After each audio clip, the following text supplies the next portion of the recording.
Hello and welcome to our third demonstration for the drawing pencil Bellringer unit. Today our focus is having smooth transitions. So you're going to ask yourself, do the values you created blend together smoothly? I am going to give you a moment to collect our tools that we need. We need a hard leaded pencil, so an HB or a 3B. Grab a 6B pencil or a 5B pencil, so a soft leaded pencil, and you also need your blending stump. So go ahead and collect those. And we are going to get started using the same steps that we've been practicing since our first practice with the accuracy of location of values. That we want to use those same techniques to help make sure that our values are in the right spot, but our focus today is helping those sections to get blended out. So let's go ahead and begin. We are going to start by turning our paper to the side. I do actually want you to turn it. We are going to draw lines coming out from the outside edge of this box. Then we're going to divide that in half. Then we're going to divide each of those halves in half once more. And then once again. And we are going to end up with 8 sections. You're going to turn your paper back and you're going to write the numbers. So we start with 0 and then work our way up to 7.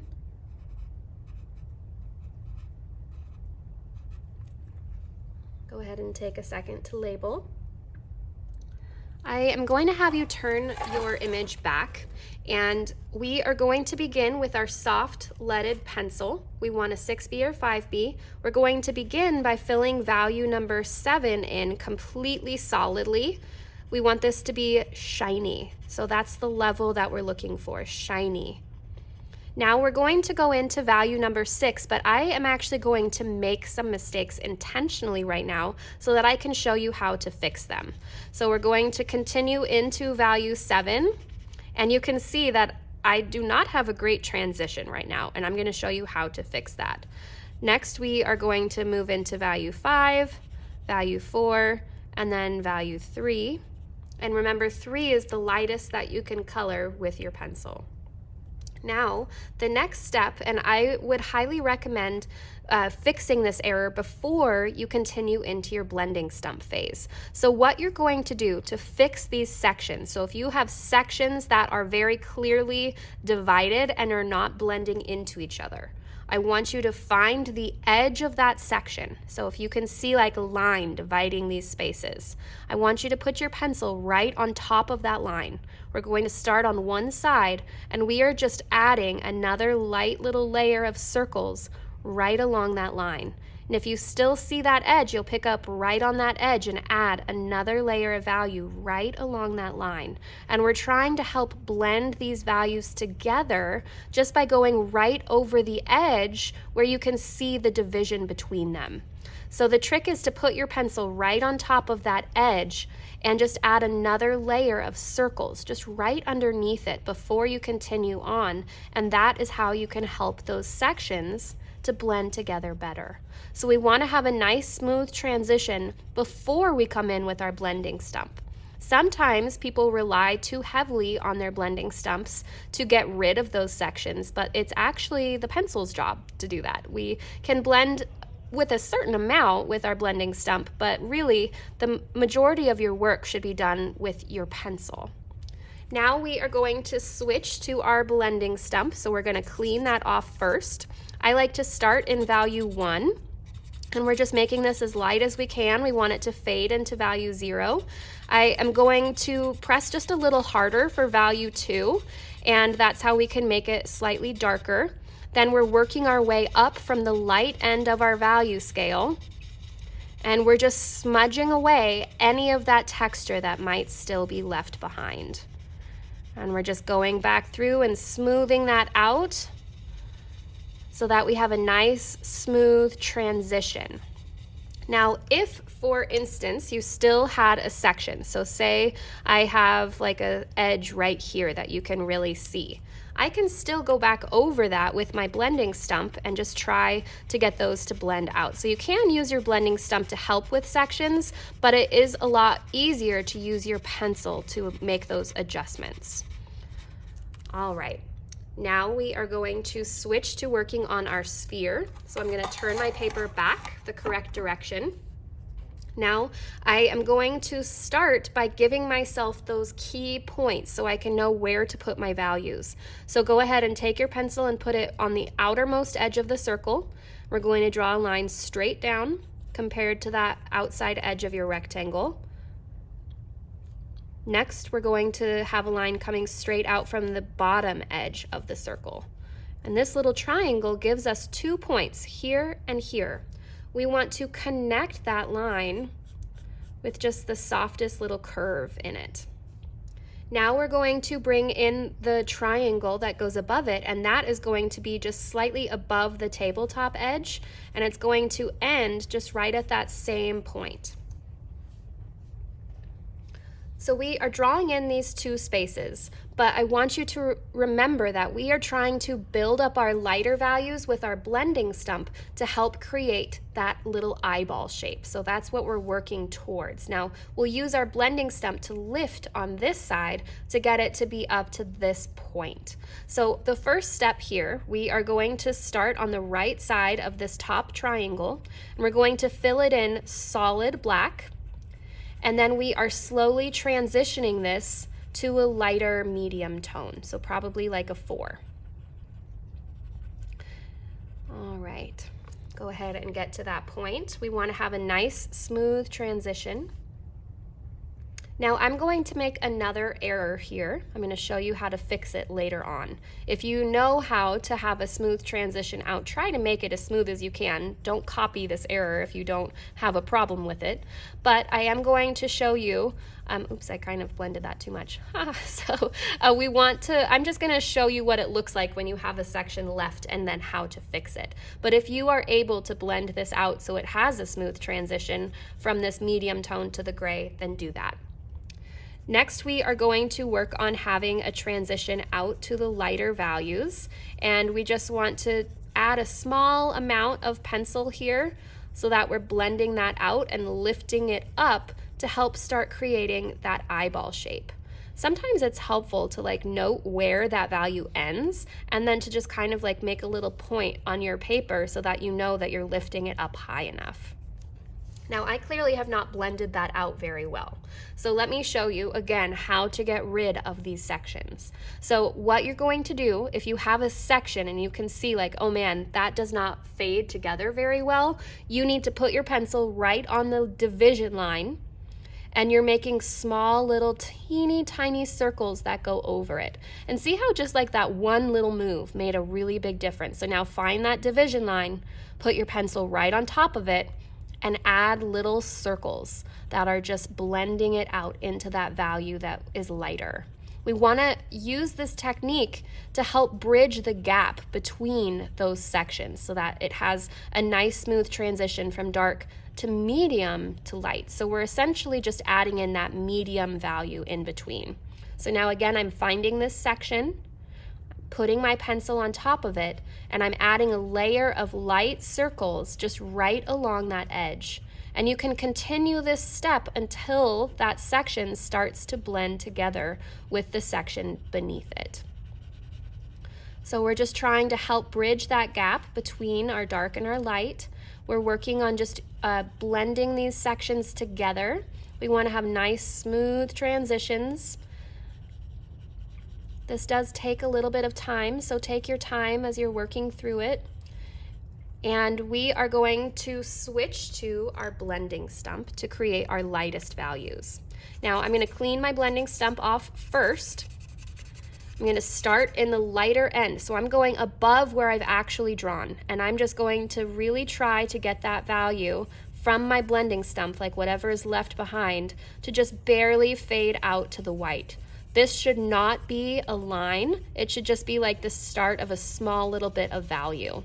And then we're slowly bringing that down into our lighter values, and we're helping that to just kind of blend together too. We want to try to eliminate any lines or visible ends of sections. Now we're starting to go underneath this dark triangle. Remember, we always blend our lightest areas first. And then I'm going to start on the light side of this triangle and work my way backwards.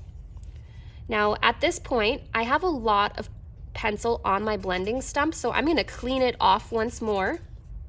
And then I'm just going to continue blending, and I'm looking for any edges, and I'm putting my blending stump right on top of that edge and making small little circles to try to get those to blend out. We want to have nice smooth transitions all the way through, and I want you to be looking back and forth from your reference photo to make sure that you're matching it the best that you can. Our goal is not to like copy this exactly. Our goal is to copy the reference photo exactly. So we just need to make sure that we're looking back and forth and adding those details that allow it to look as much like the reference photo as possible. So take your time on this part. This is the hardest part. We are just spending some time with our blending stumps here, helping that value to get softer and softer. Let you get caught up.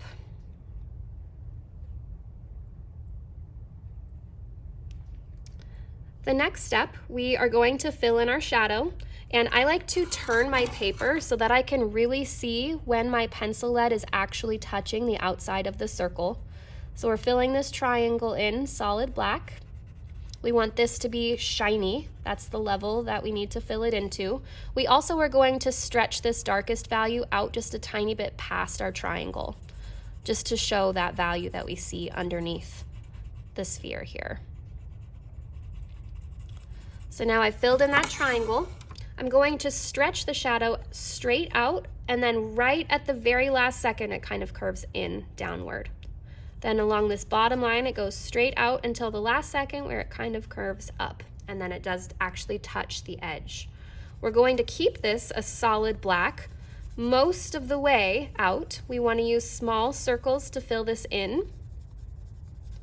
And then as we get to this last little part out on the outside edge, we're slowly going to lighten our pressure. Next, we are filling in the tabletop edge. Remember that we want to leave those highlights. So go up along that top edge and give yourself a little outline.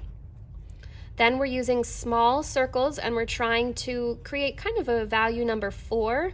We want it to look different from our shadow. So at this point, compare your shadow and your tabletop and make sure that you're not going too dark on your tabletop, because we really want it to look lighter than your shadow.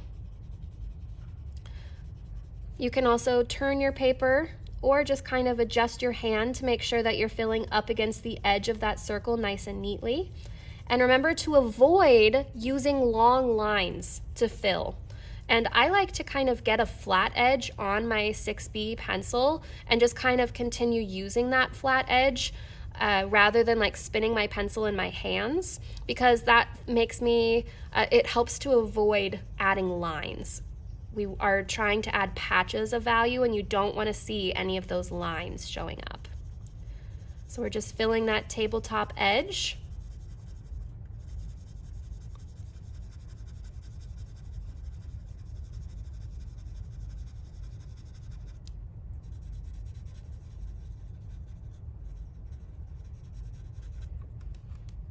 And we are going to wait to come in with our blending stump until we've done the background as well. I want you to start by giving yourself an outside edge, like an outline essentially. So we're going along and bordering that circle, and I want you to turn your paper so that you can really make sure that you are filling in up against those edges.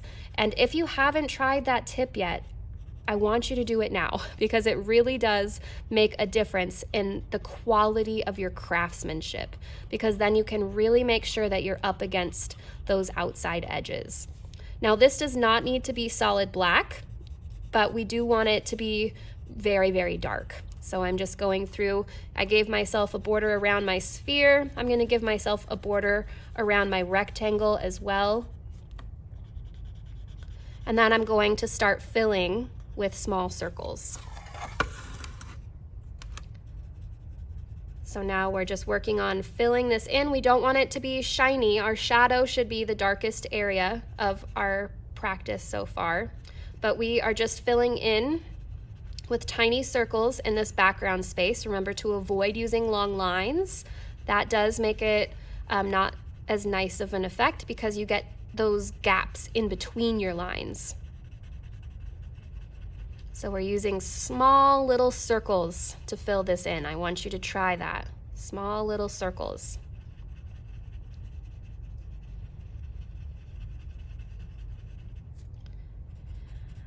As I'm working, I'll also spin my paper so I'm not smudging my work. I just worked on the right side, so I'll just kind of spin this so that my hand isn't smudging on top of my sphere or that background that I just added.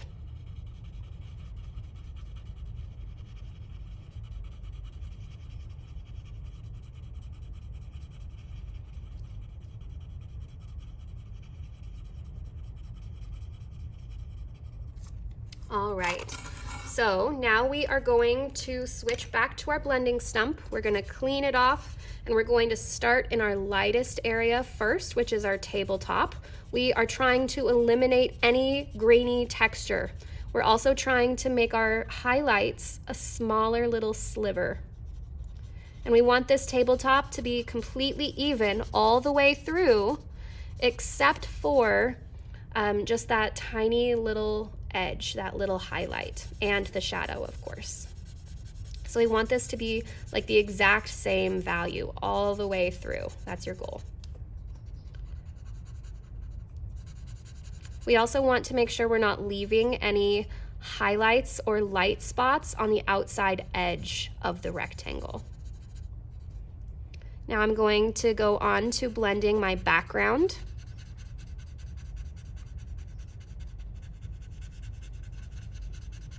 And we just want to make this as smooth and even as possible. It should look like just one color. And again, I'll turn my paper slightly so that I'm not smudging what I've done. And we're using the side of our blending stump to fill that in. Now, our last step is coming in with our HB pencil to perfect. So we're going to go through and look and say, okay, do I have any sections that are left over? And this is a chance for you to just kind of try to get rid of any potential sections or problems that you might have left. I did leave my highlight a little too light, so I'm going to come in with my HB now and work on smoothing that out. It seems like this step is sometimes doesn't seem necessary at first, but I promise you that this last step of perfecting is really going to take you to the next level. So really, I highly encourage you to try adding in your HB, and I'm just trying to kind of pull this edge across, make sure that it's nice and smooth along here. So we're just helping ourselves to match our reference photo a little bit more. I can also use my HB to kind of go the opposite direction of the way I was coloring for my tabletop and my background, and I'm using my HB to fill these little gaps just right next to the outside edge of my rectangle. So we're just working on filling in those edges, getting everything to be completely even and perfect.